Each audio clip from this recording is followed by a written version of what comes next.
Going into this week, what's the tone of the defense going in to Maine week? Just really dominate. Just don't lower the standard. Don't lower the standard. Don't we can always raise the standard, but keep the standard, and go on and dominate and play good defense. How do you feel like the team's responded, over the last couple days, and as the streak has grown? Yeah, I think we responded well because what's in the past is in the past. We got to move on, and if we're gonna let last week and the week before or the weeks before that define what we can do this week, we might as well just forfeit all the rest of the games. What did you see on the film on some of those drives Ole Miss was able to put together that the defense needs to work on? I think we were just shooting ourselves in the foot sometimes, just getting the call or anything like that. We were looking over it, and today we could be better on all aspects, but at first thoughts of we're getting the call and getting lined up. I think we had struggles from time to time to do that on all those touchdown drives. But other than that, after cleaning that up, I think we were overall kind of good.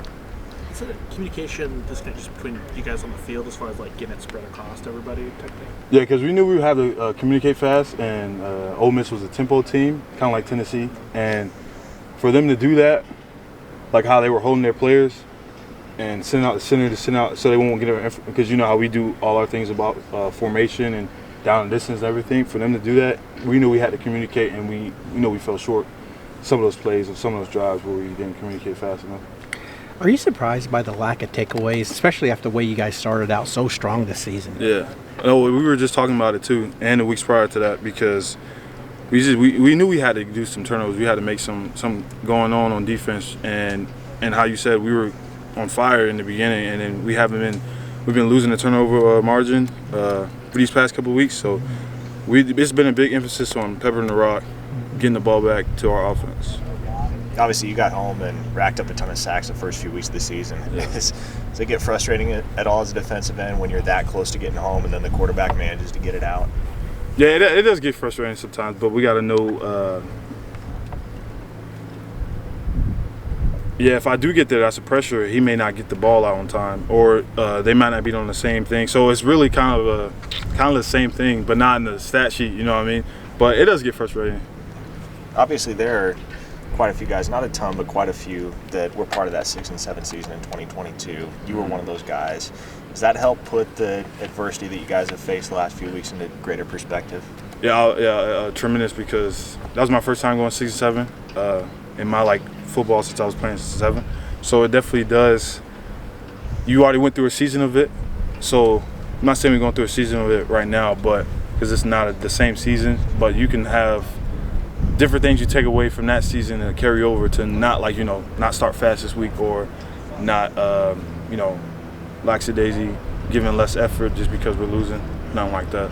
How's that maybe helping you give advice to some of the younger guys who probably didn't expect this type of year? Yeah, that's a big thing. What I was just talking about, not giving less effort or thinking it's nothing to play for.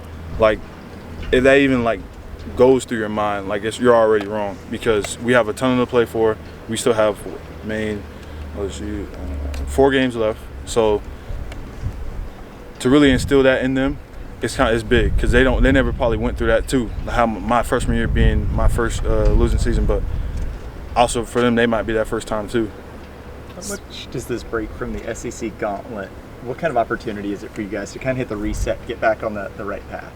Kind of do what we've been doing. It's kind of just honing on those top things, like play good football, don't get away on offense, take it away on defense, and to really put all the 3 defense, offense, and kicking game together. I think that's really good for us, and then going back into the SEC play, that'll be good. It's the other side of the ball, but how much has Javonte Barnes been kind of a team leader and really try to rally everything together? Now, he's been a great leader, because we needed those type of leaders on offense, and he's definitely stepped up and been one of those, because he had a good game last 2 days. And for him to be that vocal now and step into that role, it's been huge, because you may not have guys like that on other teams that do that.